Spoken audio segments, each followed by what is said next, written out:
Welcome everyone to Life Lessons from Movies, presented by my organization, the Zen of Hollywood, and me, your host, David MacKay. In this segment, we extract life lessons from movies and then use simple and practical tips to help us improve our lives and become happier, which I believe we all desire.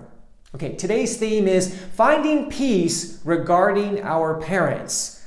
And we'll examine this theme through the good film, The Glass Castle, starring Woody Harrelson, Naomi Watts, and Brie Larson. Please know there are spoilers ahead. Okay, this film focuses on this eccentric, radical couple, Rex and Rosemary, who are anti-establishment, anti-authority, and who live on the fringe of society, right? And in fact, both of them are really unstable in ways. Now, Rex has strong narcissistic tendencies, right? He really is extremely selfish.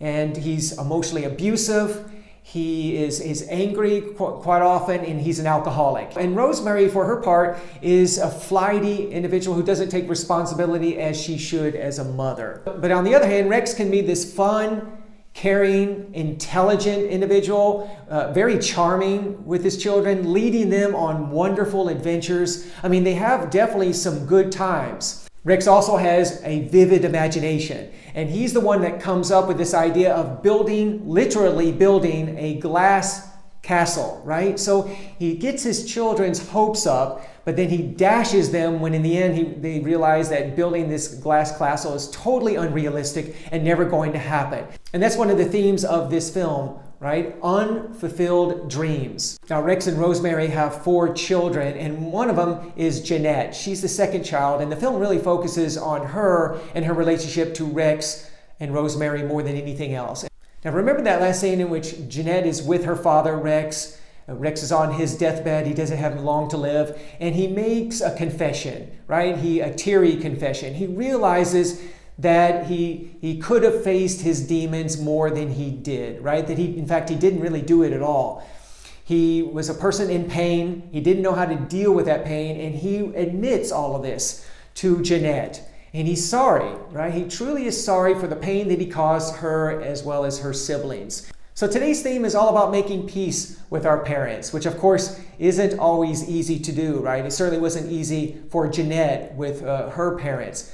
But this is a start, right? To realize that our parents are a mixed bag. They have positive and negative just like we do, right? We're no different from them. And also we need to understand that parents are always doing the best they can with the skills, abilities, and level of consciousness at which they inhabit, right? People are doing the best they can with the skills, knowledge, and level of consciousness at which they live. We need to understand that people would never intentionally harm others. It's just that because of their personal pain, they don't know what to do with it because they are so overwhelmed by it, they end up taking it out on us, on other individuals. Now, that doesn't excuse their behaviors, but it helps us to not take their actions, their behaviors personally.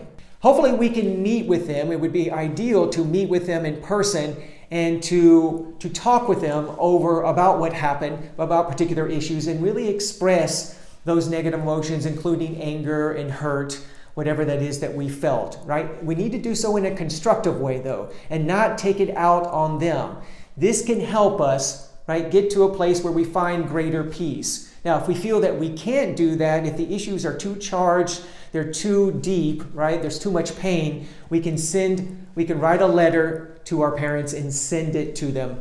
Now, please understand that we're not necessarily looking for a reaction from them. It would be nice for them to apologize, and quite often an apology may be forthcoming. But we're not looking for that because we can deal with our own personal pain. We can find peace within ourselves, irrespective of what they say or do, because we know that in the end, we can't control what they do. We can only control what we do and how we feel. And so this is something that we need to keep in mind.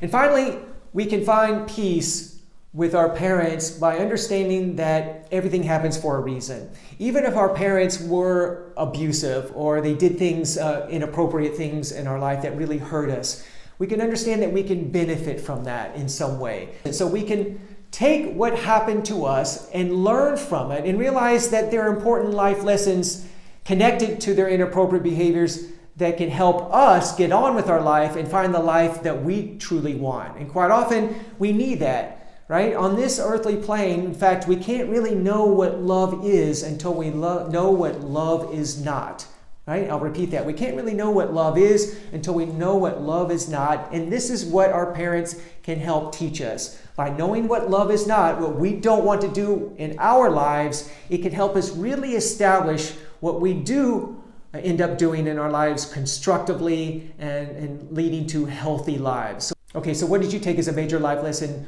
from this film? I would love to hear from you in comments below. And for more tips, movies, and life lessons, please go to my website, thezenofhollywood.com. That's thezenofhollywood.com. And please like this video and subscribe to my channel. Thanks for watching. See you next time.